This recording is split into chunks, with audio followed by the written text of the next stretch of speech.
नमस्कार साथियों, आप सभी का प्राइलेस इंस्टीट्यूट में स्वागत है। साथियों, हम लोग की बातें चल रही है फिजिक्स के ऊपर। तो मेरे भाई, हम लोग फिजिक्स में क्या बात कर रहे थे? हमारी बातें चल रही है फिजिक्स के अंदर एक हॉट टॉपिक पर जिसका नाम है इलेक्ट्रिसिटी। यानी कि हम लोग विद्युत के ऊपर बात कर रहे हैं और विद्युत पर मेरे कई सारे लेक्चर हो चुके हैं। आज हम लोग को एक नए लेक्चर पर बात करना है, एक नए टॉपिक पर बात करना है। आई होप आपको पता होगा कि वो टॉपिक क्या है, क्योंकि मैं कल जाते जाते आपको इन्फॉर्म कर गया था कि हम लोग नेक्स्ट डे क्या पढ़ने वाले हैं। जल्दी से आप कमेंट करके बताइए कि आज का टॉपिक क्या है। मैं आपका 2 मिनट वेट करूँगा, फिर क्लास स्टार्ट कर दूँगा। आप जल्दी से बताइए कि आज का टॉपिक क्या है, क्योंकि मैंने आपको कल इन्फॉर्म किया था कि हम लोग नेक्स्ट वीडियो में क्या पढ़ने वाले हैं। क्योंकि आपने अगर मेरे पिछले वीडियो को देखे होंगे तो आप जज कर पा रहे होंगे कि हम लोग आज क्या पढ़ने वाले हैं। तो चलिए हम आपको बता देते हैं कि आज हम लोग क्या पढ़ने वाले हैं मेरे भाई। तो हम लोग पिछले दिनों पढ़े थे ओम्स लॉ। आज हमें ओम्स लॉ के आगे बात करना है, क्योंकि ओम्स लॉ में हम बात कर रहे थे प्रतिरोधों की। तो आज हम बात करेंगे प्रतिरोध को प्रभावित करने वाले कारक, फैक्टर अफेक्टिंग ऑफ रेजिस्टेंस। हमारी बातें आज यहाँ से होती है। चलिए समय को गवाए बगैर हम बात करते हैं फैक्टर अफेक्टिंग ऑफ रेजिस्टेंस पे। आइए मेरे भाई, हम सीधे बात करते हैं अपने मेन टॉपिक पर, क्योंकि बाकी पीछे बहुत सारे हम लोग टॉपिक कर चुके हैं। तो आज हमारा नया टॉपिक है फैक्टर अफेक्टिंग ऑफ रेजिस्टेंस। हमारी चर्चा सीधे वहीं पर होगी। आज हम देखने वाले हैं कौन कौन से ऐसे फैक्टर हैं, कारक हैं, जो रेजिस्टेंस को क्या करते हैं, प्रभावित करते हैं, इफेक्ट करते हैं। हमारी बातें सीधे यहीं पर होती है। तो आइए मेरे भाई, सबसे पहले हम बात कर लेते हैं रेजिस्टेंस की। तो सबसे पहले, क्योंकि हमें रेजिस्टेंस के बारे में बात करना है, तो हम लोग पढ़ चुके हैं R is equal to V by I. R is equal to V by I पढ़े हैं, और यही हम लोग को निकल के आता कहाँ से? ओम्स लॉ से। ठीक है ना, ओम का नियम यही है मेरे भाई। ये ओम का नियम है, इस बात को समझ लेना। ओम्स लॉ से यही निकल कर आया था। हमें इसी प्रतिरोध के बारे में बात करना है कि ये किन किन कारकों पे डिपेंड करता है। तो सबसे पहले ओम के नियम से हमें इन्फॉर्मेशन क्या मिला था? इन्फॉर्मेशन मिला था कि जब क्या हो मेरे भाई, जब चालक की भौतिक अवस्था, चालक की भौतिक अवस्था में क्या था मेरे भाई? भौतिक अवस्था में आपका था कितना? आपका ताप था, दाब था, दाब, आयतन, ऐसे बहुत सारे केसेस थे। ये सभी क्या थे? नियत थे, यानी कांस्टेंट था। जब ये सभी नियत होंगे मेरे भाई, तभी जाके ये नियम काम करेगा, नहीं तो नहीं करेगा। नियत हो तब ये काम कर रहा था। अगर ये सब वेरी करेगा तो कहीं ना कहीं इसके जो भौतिक अवस्थाएं हैं, फिजिकल स्टेट है, ये इनको इफेक्ट करेंगे। तो सबसे पहला इसके अंदर फिजिकल स्टेट होता है लेंथ। अगर किसी वायर का लेंथ अगर आप बड़ा कर दें तो उसका रेजिस्टेंस क्या हो जाएगा मेरे भाई? तो आइए हम लोग देखते हैं सबसे पहला फैक्टर क्या है। पहला फैक्टर हमारा है जिसका नाम है लेंथ ऑफ द कंडक्टर या wire. Length of wire, length of conducting wire लिखिए, ज़्यादा बेटर रहेगा। लेंथ ऑफ कंडक्टिंग वायर,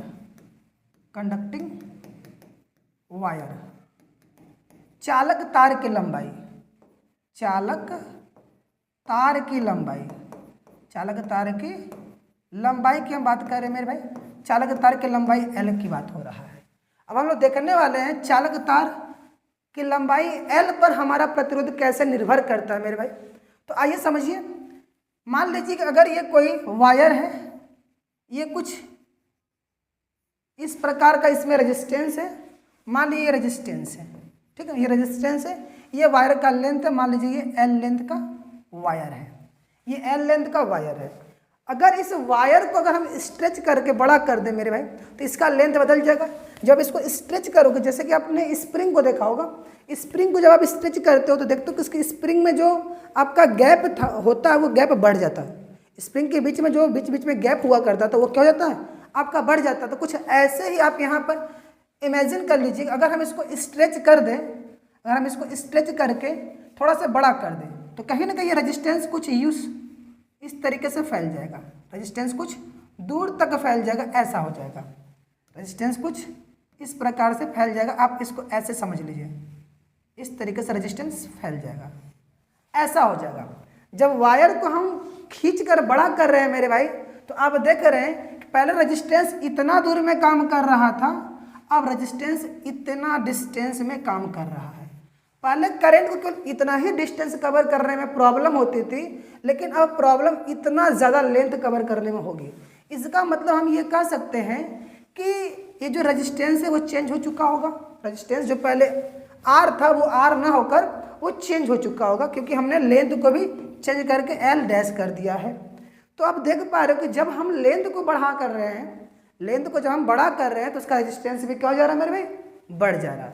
तो इसका उल्टा भी आप सोच सकते हैं, जब हम लोग लेंथ को छोटा करेंगे किसी भी कंडक्टिंग वायर का तो उसके अंदर रेजिस्टेंस भी कम हो जाएगा। तो इस प्रकार से हम देख पाए कि जो रेजिस्टेंस है क्या है मेरे भाई, resistance directly proportional to length of the conducting wire, length of the conducting wire. ये आपको पहला केस समझ में आ गया, ठीक है। इसका मतलब तो आपको समझ में आ गया कि जो प्रतिरोध है वो चालक तार की लंबाई के समानुपाती होता है, ठीक है। प्रतिरोध चालक तार के लंबाई के समानुपाती होता है, यानी कि डायरेक्टली प्रोपोर्शनल होता है। इसका क्या मतलब है मेरे भाई, अगर आप लंबाई बढ़ाओगे तो रेजिस्टेंस बढ़ जाएगा, यदि आप लंबाई बढ़ाओगे तो रेजिस्टेंस बढ़ जाएगा, अगर लंबाई घटाओगे तो रेजिस्टेंस घट जाएगा। इस प्रकार से ये लेंथ पर डिपेंड करता है हमारा रेजिस्टेंस, ठीक है मेरे भाई। इस प्रकार से लेंथ पर डिपेंड करता है हमारा रेजिस्टेंस, अब देख पा रहे हैं। तो अब हम बात करते हैं इसका दूसरा फैक्टर मेरे भाई। इसके दूसरे फैक्टर की तरफ अगर हम बात करें, इसको आप इक्वेशन फर्स्ट मान लीजिए। अब दूसरा फैक्टर हम लेके चलते हैं cross section area, cross section area,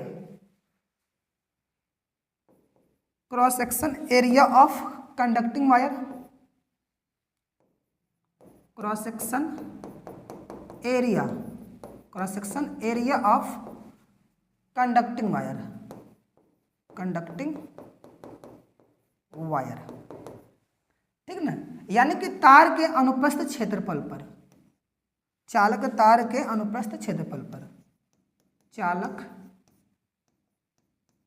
तार के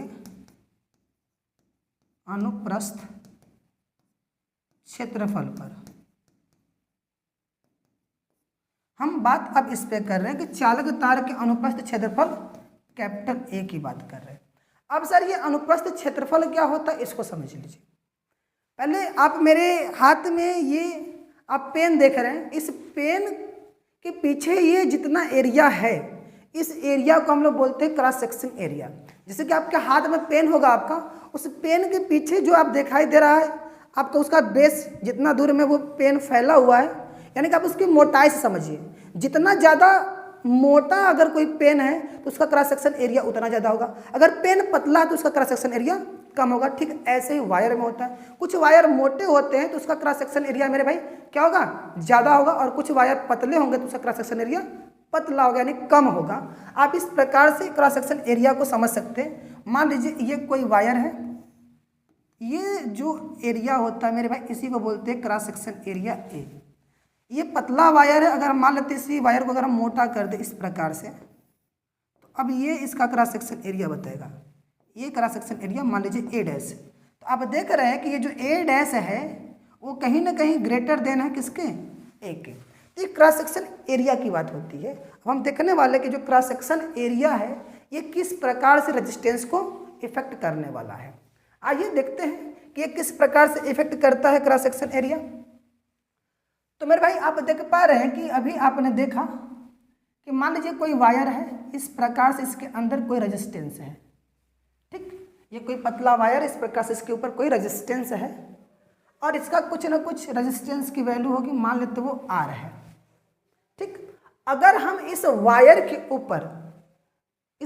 ऊपर गैल्वेनाइजेशन करा दें, गैल्वेनीकरण करा दें इसका, और इस तार को थोड़ा सा इसके ऊपर मटेरियल पिघलाकर डाल दे तो क्या होगा, ये जो बीच बीच में गैप है मेरे भाई, ये गैप क्या हो जाएगा, ये गैप भर जाएगा। जब इस तार को जब मोटा करेंगे तो मेरे भाई ये बीच बीच में जो है ये गैप इस तरीके से भर जाएगा और तार आपका क्या हो जाएगा, मोटा हो जाएगा।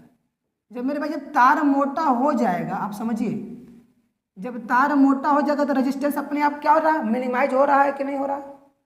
तार को जब मोटा किया जाएगा तो रेजिस्टेंस क्या हो जाएगा, मिनिमाइज हो जाएगा, नहीं कम हो जाएगा। और यही कारण है कि आपके घरों में जो इलेक्ट्रिसिटी प्रोवाइड की जाती है तो आप देखोगे पोल पर मोटे मोटे वायर होते हैं, उसके अंदर बहुत सारे वायर क्वाइलिंग करके बांधा जाता है, एक के ऊपर एक लपेट कर उसको मोटा कर दिया जाता है ताकि उसका रेजिस्टेंस कम हो जाए। नहीं तो वो एक वायर से भी आपके घरों तक इलेक्ट्रिसिटी प्रोवाइड कर सकता था, लेकिन ऐसा क्यों नहीं किया, क्योंकि अगर एक वायर से वो इलेक्ट्रिसिटी आप तक पहुंचाता तो रेजिस्टेंस बढ़ जाता, और रेजिस्टेंस बढ़ने से उसको बहुत ज़्यादा लॉस होता है, जिसको बोलते हैं इलेक्ट्रिसिटी लॉस। तो उस इलेक्ट्रिसिटी लॉस को कम करने के लिए उस वायर को कई सारे वायर में आपस में लपेट कर ग्रुपिंग करके उसको मोटा कर दिया जाता है ताकि उसका रेजिस्टेंस कम हो जाए।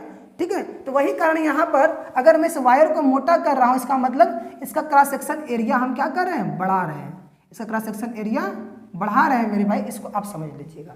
यानी कि जब क्रॉस सेक्शन एरिया ज़्यादा हो रहा है तो रेजिस्टेंस कम हो जा रहा है, क्रॉस सेक्शन एरिया ज़्यादा तो resistance come.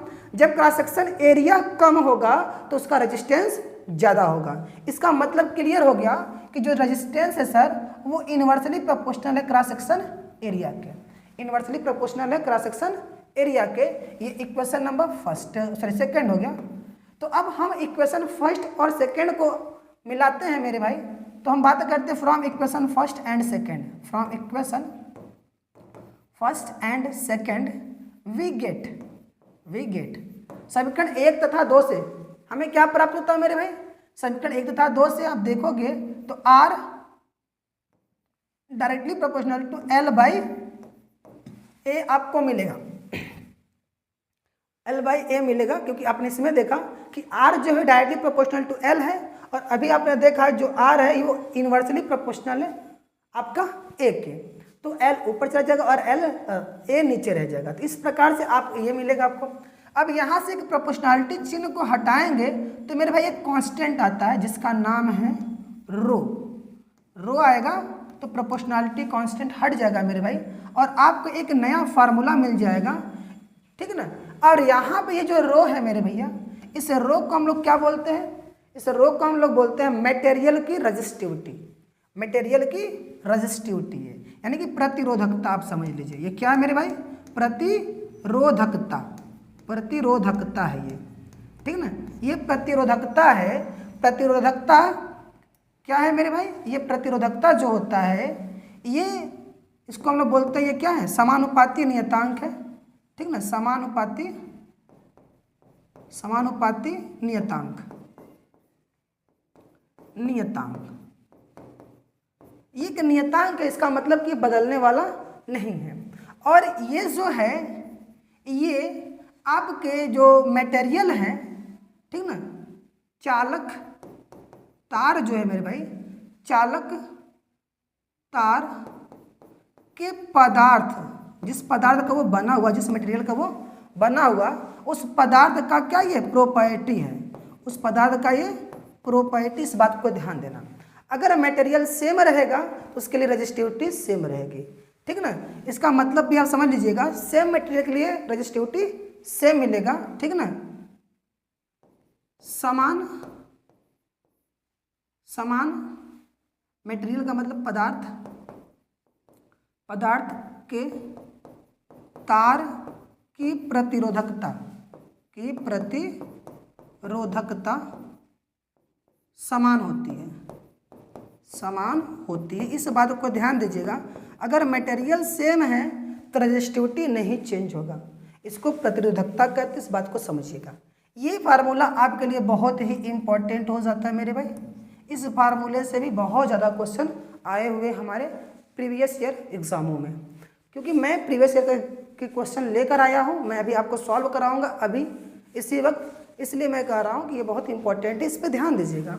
R equal to rho L by A. अब हम बात करते हैं इस ए के ऊपर। आप देखते हैं जो क्रॉस सेक्शन एरिया है, ये क्रॉस सेक्शन एरिया कितना होता है। आप किसी वायर को इस तरीके से आप देखेंगे मेरे भाई, तो ये जो एरिया दिखता है, ये जो एरिया नीचे का दिख रहा है या ऊपर का, इसी को हम लोग बोलते हैं क्रॉस सेक्शन एरिया। और ये कहीं ना कहीं कैसा होता है मेरे भाई, ये वृत्ताकार होता है। कैसा मेरे भाई, वृत्ताकार होता है, ठीक ना, सर्कुलर होता है। तो जो सर्कल का एरिया होगा उसी फार्मूले से हमारा निकलेगा क्रॉस सेक्शन एरिया। यानी कि जो क्रॉस सेक्शन एरिया है मेरे भाई वो है पाई आर स्क्वायर। और आर क्या है? आर जो है वायर का क्रॉस सेक्शन जो है उसका रेडियस है, ठीक ना, ये रेडियस ऑफ वायर है। यानी कि तार के आधार की त्रिज्या, तार के आधार की त्रिज्या है, इस बात को समझिएगा, ठीक ना, रेडियस है, ठीक ना, ये रेडियस है भैया, इस बात को समझ लीजिए। इस प्रकार से ए की वैल्यू हम यूज करेंगे कभी अगर ऐसा केस आ गया तब, अन्यथा हम इसी से आगे सॉल्व करते हैं। आई होप अब बात समझ में आ गई आपको कि किस प्रकार से ये डिपेंड करते हैं। और भी इसके बहुत सारे फैक्टर, हम उन सभी फैक्टरों पर भी बात कर लेते हैं। और इसका फैक्टर है मेरे भाई, इसका फैक्टर है टेम्परेचर, ठीक ना। अब हम बात करते हैं तीसरे फैक्टर के, टेम्परेचर। टेम्परेचर,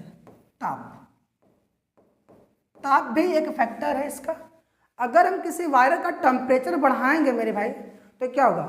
टेम्परेचर बढ़ाने से उसका एक्सपेंशन होता है। किसी भी मटेरियल का अगर आप टेम्परेचर बढ़ाते हैं मेरे भाई उसका एक्सपेंशन होगा। जब एक्सपेंशन होगा तो उसके लेंथ में क्या होगा मेरे भाई?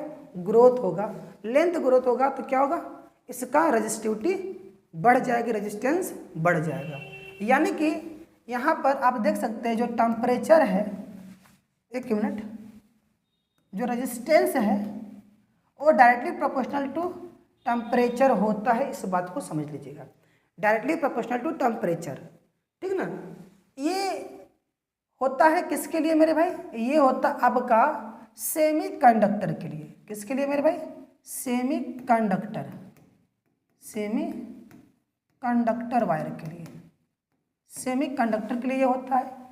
और R directly proportional to root T, यानी कि टेम्परेचर जो होता है ये होता आपका मेटल के लिए। किसके लिए मेरे भाई?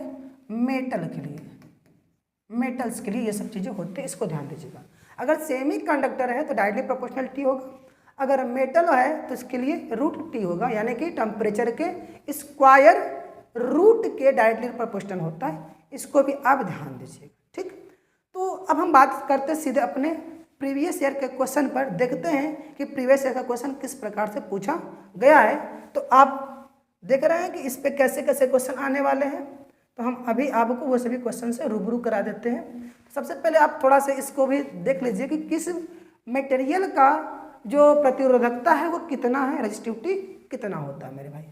तो आप देख रहे हैं कि अगर कोई कार्बन है तो कार्बन की जो रेजिस्टिविटी है वो 1 × 10⁻⁻8 होता है मेरे भाई। और ऐसे सिल्वर की रेजिस्टिविटी अगर आप निकालोगे तो आएगा 1.59 × 10⁻⁸। तो ये आप देख रहे हैं, इस प्रकार से मैंने आपको एक लिस्ट दे दिया है। आप वीडियो को पॉज करके इन पूरे लिस्ट को आप एज ए नोट्स बना लीजिएगा। हम चलते हैं सीधे आगे, बात करते हैं अपने मेन क्वेश्चन के ऊपर। आइए क्वेश्चन करते हैं, देखते हैं क्वेश्चन कैसा दिया है। तो भाई ये है आपका पहला क्वेश्चन आज का, जो कि अभी हम लोग जो फार्मूला पढ़े हैं, जो पॉइंट पढ़े हैं, उसके बेस ये क्वेश्चन PYQ से लिया गया है, ठीक। क्या कह रहा है कि किसी पदार्थ के तार की लंबाई L है, ठीक ना। किसी पदार्थ के तार की लंबाई L तथा अनुप्रस्थ क्षेत्रफल A का प्रतिरोध कितना मेरे भाई? 4 ओम प्रतिरोध दे रखा है। कह रहा है कि इस पदार्थ की अन्य तार, यानी कि उसी पदार्थ का एक दूसरा तार लिया गया है जिसकी लंबाई 2L है और अनुप्रस्थ क्षेत्रफल A/2 है। तो कह रहा कि बताओ तो उस नए पदार्थ की प्रतिरोध कितनी होगी जिसको बाद में लिया गया है। तो एक चीज तो क्लियर है मेरे भाई, पदार्थ सेम है तो रेजिस्टिविटी सेम होगी। तो हम क्या करेंगे, हम आपको बताए हैं पहले ही कि सबसे पहले फिजिक्स के अंदर अगर हमें क्वेश्चन को टैकल करना है तो हमें सबसे पहले ये ध्यान देना होगा कि हमें गिवन क्या क्या है, हमें दिया क्या क्या है। तो सबसे पहले ये लिखिए क्या क्या आपको दिया गया है, क्या क्या गिवन है मेरे भाई, ठीक ना। हम बात करते हैं फॉर फर्स्ट वायर, ठीक ना, पहले तार के लिए फर्स्ट वायर। हम पहले तार की बात करते हैं। पहले तार के लिए आपको दे रखा है लेंथ। लेंथ कितना दे रखा है मेरे भाई? लेंथ L दे रखा है। क्रॉस सेक्शन एरिया कितना है, यानी कि लंबाई मेरे भाई, लंबाई दे रखा है आपको, ठीक है ना। अब उसके बाद अनुप्रस्थ क्षेत्रफल, अनुप्रस्थ क्षेत्रफल जिसको बोलते हैं cross section area, cross section area कितना दे रखा है मेरे भाई? क्रॉस सेक्शन एरिया ये A दे रखा है। ये पहले वायर के लिए है। अब दूसरे वायर के लिए क्या दिया है? For second wire, for second wire दूसरे वायर के लिए क्या दे रखा है मेरे भाई? दूसरे वायर के लिए लंबाई कितना है? लंबाई L इज इक्वल टू दे रखा कितना? 2L है, ठीक है ना। और क्रॉस सेक्शन एरिया यानी कि अनुप्रस्थ क्षेत्रफल, अनुप्रस्थ क्षेत्रफल कितना दे रखा है?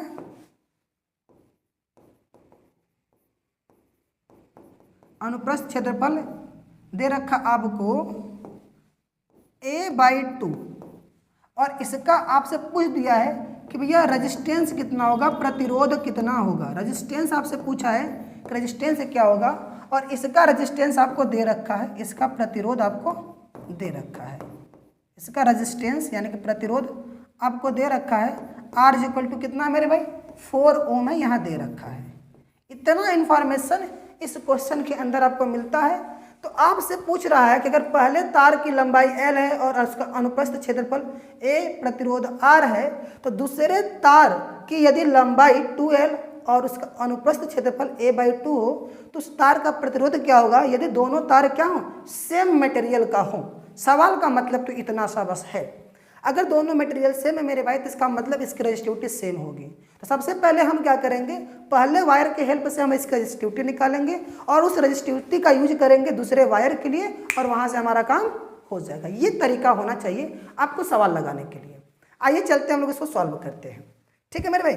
आगे बढ़े, दूसरे पेज पर हम इसको सॉल्व करने का प्रयास करते हैं। तो मुझे क्या पता है मेरे भाई? Since R is equal to, अभी पढ़े रो L/A, रो L/A इस फार्मूले का यूज करेंगे, ठीक। अब हम बात करते हैं for first wire, for first wire पहले तार के लिए हम बात कर रहे हैं। तो R कितना था मेरे भाई? R आपका 4 ओम था, ठीक है ना, 4 ओम था। और रो हमें पता नहीं है, उसकी लंबाई L थी और क्रॉस सेक्शन एरिया A ही था। तो यहाँ से रो की वैल्यू आपको क्या मिल जाएगी? 4A/L मिल जाएगा। ये आपको रो मिल जाएगा, ठीक है ना, आपको ये रो मिल जाएगा। इसी रो का आपको यूज करना है। अब चलते हैं for second wire, for second wire दूसरे तार की अगर मैं बात करूं मेरे भाई, दूसरे तार के लिए आपको रेजिस्टेंस फाइंड करना है और रो तो सेम रहेगा, रो सेम रहेगा। और उसके बाद इसकी लंबाई कितना हो गया था? 2L हो गया था और क्रॉस सेक्शन A/2 कर दिया गया था। जैसा कि हम आपको इस क्वेश्चन के माध्यम से बता दिए हैं कि आपका दूसरे वायर की लंबाई 2L कर दी गई है और उसका अनुप्रस्थ क्षेत्रफल A/2 कर दिया गया है, तो प्रतिरोध कितना है ये बताना था, ठीक है। तो आइए चलते हैं, हम बात करते हैं अपने टॉपिक पर। तो ये मैंने लंबाई को 2L कर दिया और उसके एरिया को A/2 कर दिया और मैंने यहाँ से रो निकाल रखा हूँ और इसको यहाँ पे सॉल्व जब आप करोगे तो आपको रो इक्वल टू क्या होगा मेरे भाई? 4A/L इंटू में आप इसको सॉल्व करोगे तो ये 2 कहाँ चला जाएगा मेरे भाई?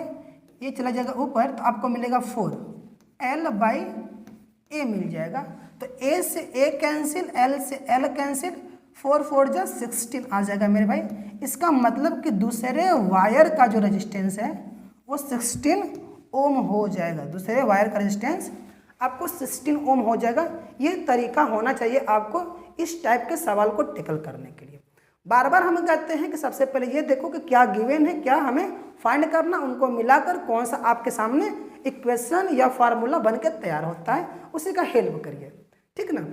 अब आगे चलते अपने नेक्स्ट क्वेश्चन की तरफ, देखते हैं हमारा नेक्स्ट क्वेश्चन क्या है मेरे भाई। तो नेक्स्ट क्वेश्चन फिर कुछ वैसे ही है, क्या देख लेते हैं।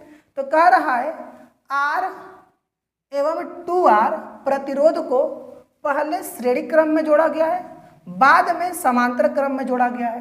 तो कह रहा कि यदि दोनों दशाओं में कुल रेजिस्टेंस क्या है R1 एवं R2 हो तो उनका रेशियो बताना है। क्या मेरे बताया मेरे भाई, उसका रेशियो बताना है। यानी कि सिंपल से सवाल का मतलब हम आपको बता देते हैं। सवाल कह रहा कि दो प्रतिरोध है, दो रेजिस्टेंस है, एक बार उनको सीरीज में ऐड किया गया है तो उसका इक्विवेलेंट मिल गया, और दूसरी की बार उसको पैरेलल ऐड किया गया यानी कि समांतर क्रम में जोड़ा गया तो उसका जो भी नेट रेजिस्टेंस आया वो भी आ गया। तो कह रहा कि ना दोनों केस में जो नेट रेजिस्टेंस आपको मिला हुआ है ना उनका अनुपात बता दीजिए, उनका रेशियो बता दीजिए। ये क्वेश्चन का डिमांड है मेरे भाई। तो पहला केस क्या कह रहा कि पहले इसको सीरीज में ऐड करेंगे, तो हम बात करते हैं इन सीरीज, ठीक है ना। सबसे पहले हम बात करते हैं किस में, इन सीरीज। हम सीरीज में बात करते हैं सबसे पहले। जब सीरीज में बात करते हैं यानी कि श्रेणी क्रम की हम पहले बात कर लेते हैं। तो श्रेणी क्रम के लिए आर इक्विवेलेंट कितना होता है मेरे भाई, R equivalent is equal to R1 plus R2 plus R3 plus and so on. ये फार्मूला होता है, ये हमने पिछले लेक्चर में आपको बताया था, डेराइव भी कराया था, और इस पर बहुत सारे तमाम क्वेश्चन को भी हम लोग लगाए हैं। तो इसी का आप हेल्प लीजिए। आपके पास आर इक्विवेलेंट सीरीज के केस में आर इक्विवेलेंट आपको कितना मिल जाएगा, R1 आपका R है, R1 आपका R है, और R2 आपका कितना मेरे भाई 2R है, ठीक है ना। आप इसको ऐड करेंगे तो आपको क्या मिल जाएगा 3R मिल जाएगा। यानी कि सीरीज में जो मेरा नेट रेजिस्टेंस है वो 3R है, और जो सीरीज के केस में नेट रेजिस्टेंस है उसको R1 से इंडिकेट किया गया है। इसका मतलब यहाँ से मुझे R1 की वैल्यू मिल गई 3R, R1 की वैल्यू 3R मिल गई। इसको इक्वेशन नंबर फर्स्ट मान लीजिए। अब आते हैं इन पैरेलल बात कर लेते हैं। इन पैरेलल हम पैरेलल की बात करते हैं यानी कि समांतर क्रम की बात कर लेते हैं। समांतर क्रम की अगर हम बात कर ले मेरे भाई, तो समांतर क्रम का आपको केस मैंने बताया था 1/R equivalent is equal to 1/R1 plus 1/R2 plus 1/R3 plus and so on. But मेरे पास तो दो ही रेजिस्टेंस है तो हमें 1/R इक्विवेलेंट निकालना है। तो 1/R1 तो R है, R1 R है, और R2 मेरे भाई 2R है। अब इसको जब आप सॉल्व करेंगे तो आपको यहाँ से R इक्विवेलेंट क्या मिलेगा मेरे भाई, R इक्विवेलेंट मिलेगा आपको 2R स्क्वायर अपॉन में 3R। यानी कि आप इस तरीके जब आप सॉल्व करेंगे 2R स्क्वायर अपॉन में 3R सॉल्व करने पे आपको मिलेगा, R से R काट दीजिएगा तो आपको मिलेगा कितना 2/3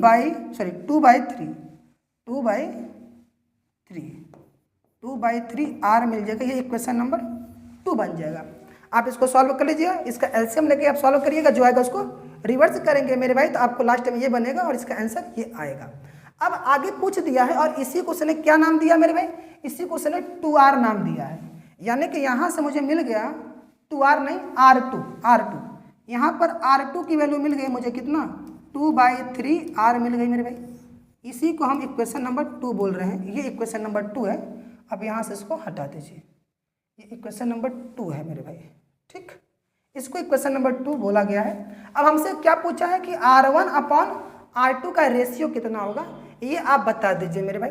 तो आइए हम यहाँ पर इसको सॉल्व कर लेते हैं। तो R1/R2, तो मेरे भाई R1 कितना आपको मिला है 3R मिला है, R1 आपको 3R मिला है। अब अपॉन में R2 कितना है मेरे भाई 2/3R।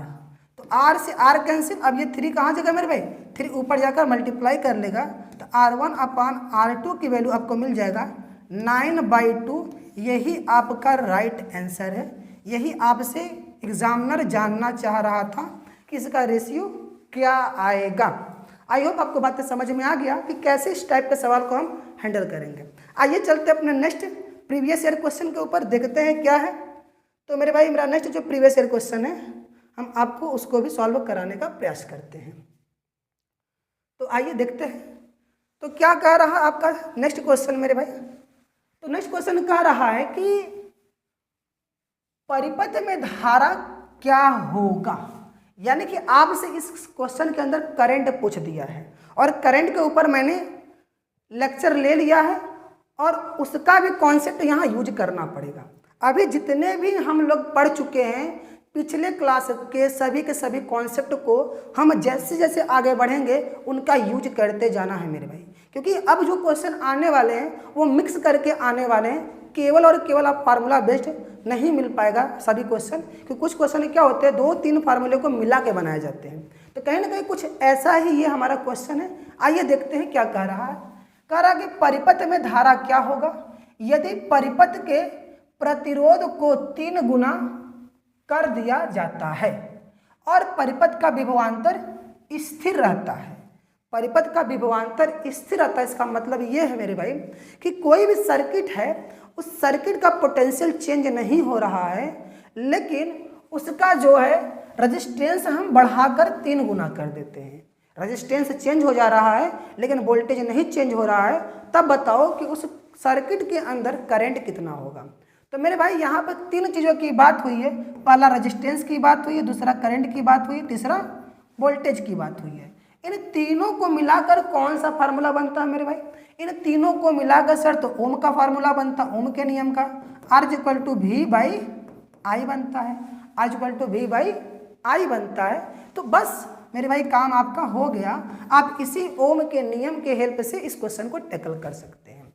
आइए हमें निकालना है करंट, कि करंट क्या होगा। तो कह रहा कि अगर करंट निकालना है तो ये बताइए कि करंट क्या है यदि परिपथ का प्रतिरोध 3 गुना कर दिया जाए। यानी कि अगर हम मान लेते हैं, लेट अस कंसीडर, माना प्रारंभ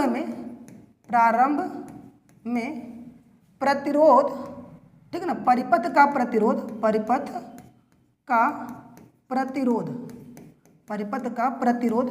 कितना है मेरे भाई? R है, ठीक ना।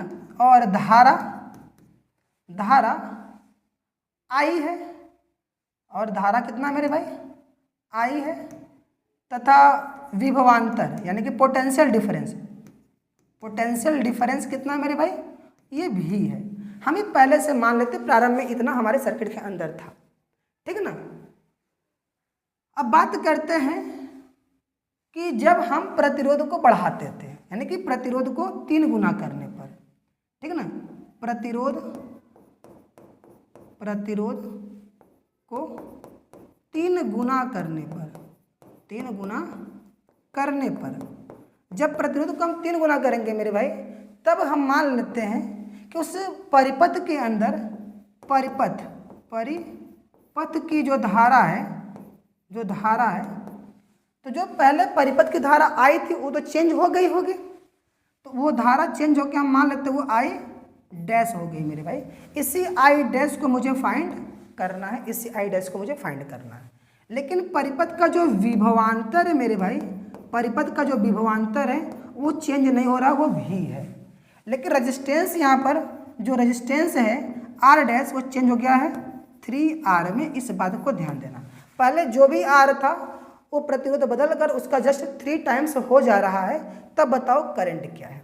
ये इन्फॉर्मेशन इस इक्वेशन में दिया गया है, इस आपके क्वेश्चन के अंदर दिया गया है। अब इन्हीं के हेल्प से हमें बताना है करंट, ठीक है। तो सबसे पहले हम अप्लाई करेंगे ओम्स लॉ, ठीक है ना। पहले केस के लिए प्रारंभ में करंट कितना होगा मेरे भाई? तो आइए हम लोग आगे बात करते हैं इसमें। तो प्रारंभ में परिपथ में वैद्युत धारा, प्रारंभ में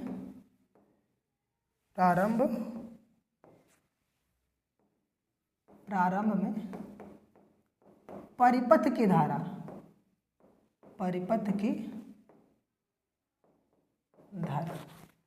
क्या होगा मेरे भाई? I=V/R हो जाएगा, I=V/R हो जाएगा।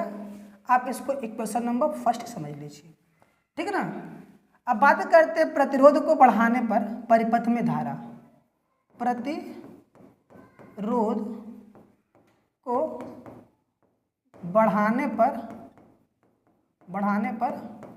परिपथ की धारा,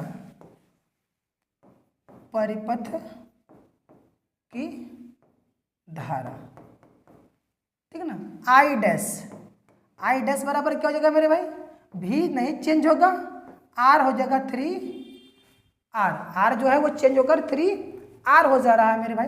तो आप देख पा रहे हैं कि इसको आप इस तरीके से लिख सकते हैं, I dash = 1/3 × V by R, एक मिनट, वी बाई आर।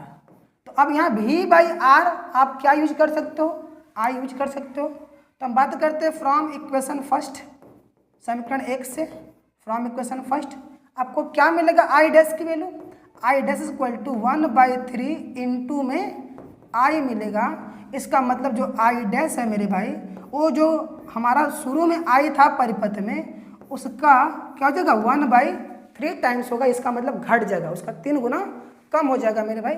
ये आपका आंसर होगा, यानी कि करंट की वैल्यू घटेगी। आपको पता है कि जब प्रतिरोध बढ़ता है तो करंट की वैल्यू घट जाएगी। ठीक, इस प्रकार से आप सभी क्वेश्चन को टैकल करेंगे। ये सभी के सभी क्वेश्चन हमारे पिछले साल आए हुए एग्जामों में। आइए चलते हैं अपने नेक्स्ट क्वेश्चन की तरफ।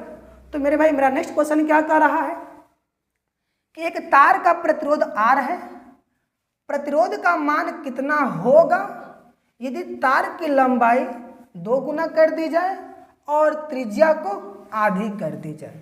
ये सवाल है मेरे भाई, ये भी सवाल आपके पिछले साल पूछे गए हैं।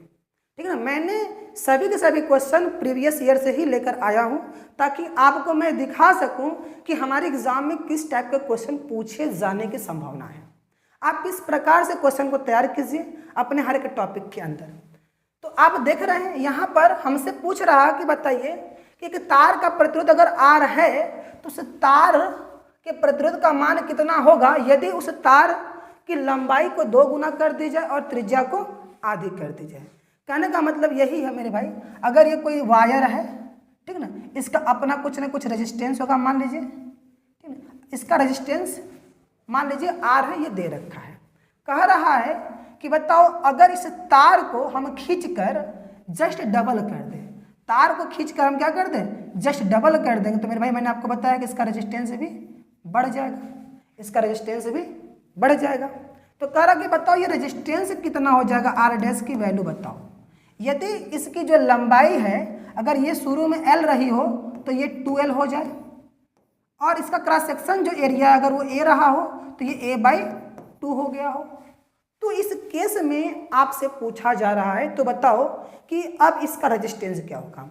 यदि उस वायर को खींचकर 2 गुना कर दिया जाए और उसके क्रॉस सेक्शन एरिया को आधा कर दिया जाए तो बताओ कि उसका रेजिस्टेंस कितना हो जाएगा।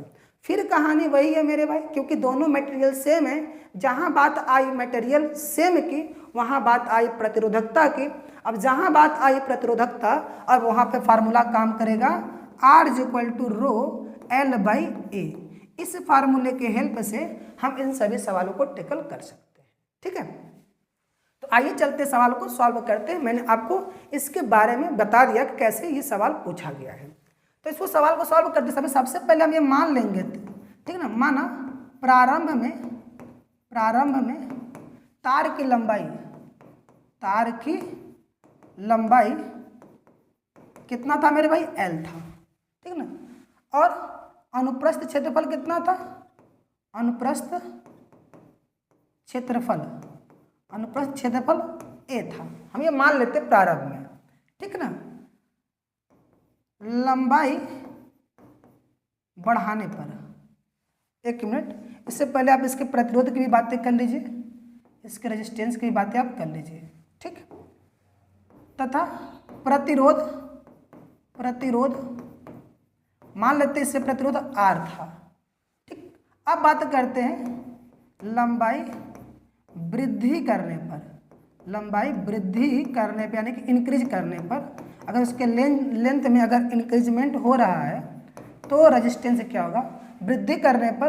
तो जो लंबाई है मेरे भाई वो चेंज हो जाकर कितना हो जा रही है, L डैश, और ये जो L डैश ये 2L के इक्वल टू हो जाएगा।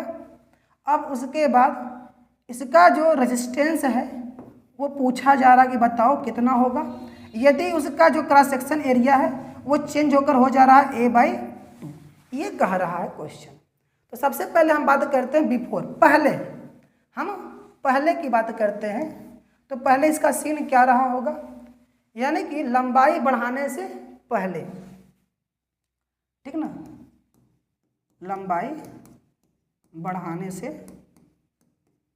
पहले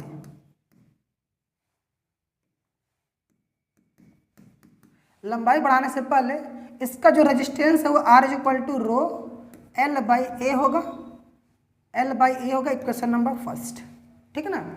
लंबाई बढ़ाने के बाद, लंबाई बढ़ाने के बाद या वृद्धि के बाद, लंबाई वृद्धि के बाद, लंबाई वृद्धि के बाद ये रेजिस्टेंस चेंज होकर R डैश हो गया होगा, ठीक है ना। R डैश यहाँ पे कर लीजिए, R डैश हो गया होगा और R डैश की value rho L dash by A dash हो गया होगा। हम ये ऐसा मान लेते हैं। अब L डैश की वैल्यू 2L यूज करना है और A डैश की वैल्यू A बाई 2 यूज कर लीजिए यहाँ से। जब यूज करेंगे तो आपको क्या मिलेगा, यहाँ मिलेगा रो L को आपको यूज करना है 2L और A को यूज करना है A बाई 2। तो ये 2 चला जाएगा ऊपर, मल्टीप्लाई कर लेगा तो आपको यहाँ से मिलेगा रो 4L बाई ए। अब इस 4 को आप मल्टीप्लाई में है तो इसको आप आगे कर लीजिए, ठीक है। इसको आप जब आगे करेंगे मेरे भाई तो आपको क्या मिलने वाला, यहाँ से मिलेगा आपको 4 टाइम रो L बाई ए, ये मिलेगा। तो आप यहाँ देखेंगे तो ये जो रो L बाई ए है वो कहीं ना कहीं आपको R ही तो है। इसका मतलब कि आप यहाँ पर इसको समझ लीजिए, मैं उसको ऊपर लिख दे रहा हूँ।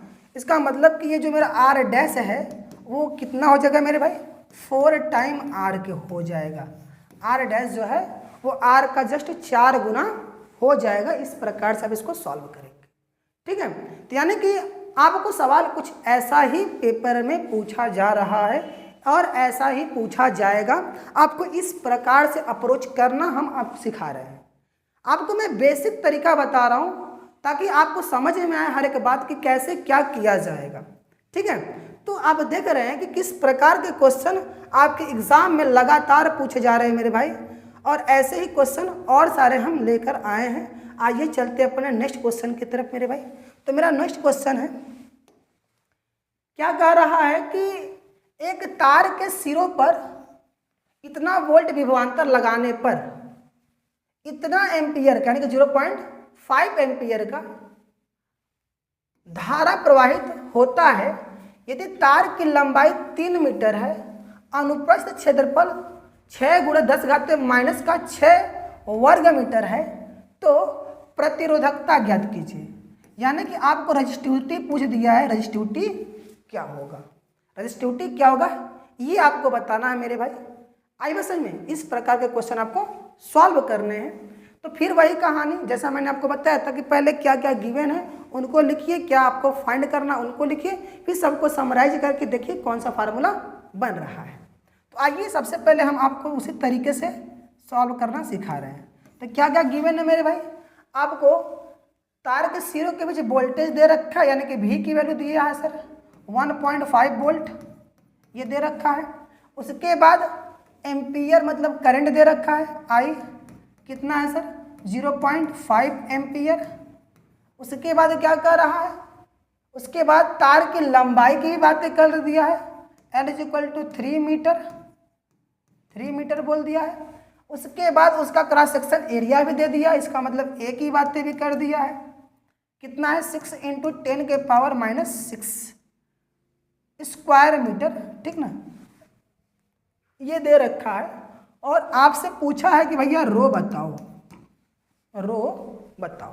तो अभी हम आपको बताए थे कि रो किस फार्मूले में आता है, R = रो L बाई ए। रो के केस के लिए आपको इसी को याद करना है। जब रेजिस्टेंस और रेजिस्टिविटी की बात आए, लेंथ और क्रॉस सेक्शन एरिया की बात आए, तो इसी फार्मूले का हमें हेल्प चाहिए सर।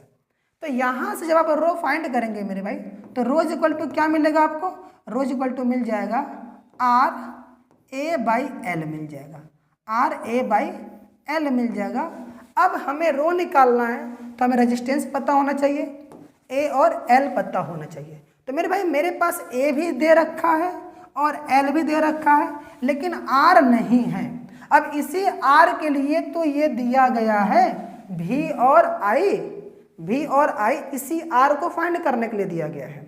तो आपको पता है यहाँ से जब आप R निकालेंगे तो यहाँ से R = क्या होगा मेरे भाई, V बाई I अप्लाई करेंगे तो R = मिल जाएगा आपको 1.5 है V और 0.5 है आपका आई, ठीक ना। जब इसको सॉल्व करेंगे तो आपको यहाँ से R = 3 ओम आएगा। अब ले जाकर यहाँ यूज कर लीजिए, आपका काम हो जाएगा। तो यानी कि रो = आपको मिल जाएगा 3 इंटू में A कितना है मेरे भाई 6 इंटू 10 के पावर -6 अपॉन में L कितना मेरे भाई 3 है। तो ये 3 से 3 कैंसिल आउट हो जाएगा। तो आपको यहाँ से रो की वैल्यू मिल जाएगा 6 इंटू 10 के पावर -6, ठीक ना। ये आपको मिलने वाला है, इतना आपको मिलेगा ओम मीटर। ये इसका यूनिट है ओम मीटर, इतना आपको ये आंसर मिलेगा। इस प्रकार से आपको सवाल को टैकल करना है। आई होप आपको बातें समझ में आ रही होगी कि हम किस टाइप से सवाल को अप्रोच करेंगे, ठीक।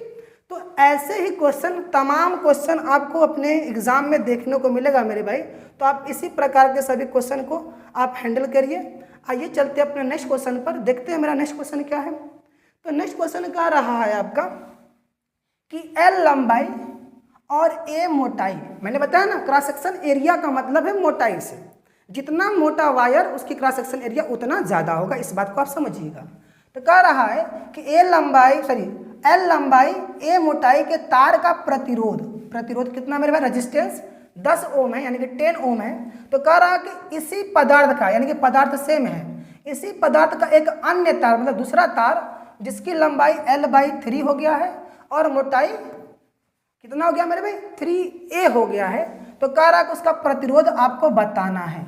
और ये क्वेश्चन हम आपको होमवर्क में छोड़ देते हैं और इसका आंसर मुझे चाहिए आप सभी से। इसका आंसर मुझे आप सभी से चाहिए। इसका आंसर आप निकाल कर कमेंट बॉक्स में आप सभी कमेंट जरूर कीजिएगा, ताकि हमें भी पता चले कि जो अप्रोच मैं आपको सिखा रहा हूँ आप कितना सीख पाए हैं, ठीक है। तो इतना ही आज के लिए मेरे भाई, क्योंकि इस प्रकार से जब तक आप अप्रोच नहीं अप्लाई करेंगे समझ लीजिए कि आपके एग्ज़ाम में बहुत प्रॉब्लम होने वाली है, ठीक है। तो ये होमवर्क आप कर लीजिएगा। बाकी आज के लिए केवल इतना ही था। बाकी यदि आपको मेरा इस प्रकार से समझा कर जीरो से लेकर हीरो बनाने के प्रयास को आपको पसंद आ रहा है ये मेरा प्रयास, तो आप सभी मेरे इस वीडियो को लाइक कीजिए और अपने तमाम साथियों में शेयर कीजिए, ताकि उनको भी ये मेथड समझ में आए, वो भी अपने एग्जाम को अच्छे से टैकल कर पाए। बाकी यदि आप मेरे चैनल पर नए हैं मेरे भाई तो उसको सब्सक्राइब कीजिए। बाकी थैंक यू, धन्यवाद। मिलते हैं अपने नेक्स्ट वीडियो में एक नए टॉपिक के साथ मिलेंगे मेरे भाई। थैंक यू, धन्यवाद।